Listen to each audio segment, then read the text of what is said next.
نارة غمزت يا محسن. مش بس كده، ثبت ان البنت دي هي سارة سمعان اللي بتشتغل مع سوسو ليفي تاجر الساعات اللي في العتبة. ودي فيها ايه؟ فيها ان سوسو ده بالذات له نشاط غامض محدش قادر لحد دلوقتي يحط ايده عليه. ثم ان سوسو طلع اخو ابراهيم سليمون. ابراهيم سليمون؟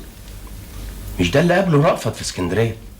غريب انه صدفت واتقبض عليه معاه كمان في الحملة الاخرانية. طب وايه اللي يخلي سارة تودي الاكل لرأفت في اسم الاسبكيه؟ هو ده اللي عايزين نعرفه يا حسن. وهنعرفه ازاي؟ سارة كانت ليه علاقة باليوسباشي عادل سليمان ضابط اسم الأزبكية. يعني سارة راحت بالاكل اثناء وجود عدلي هناك. رأفت اترحل هناك الصبح.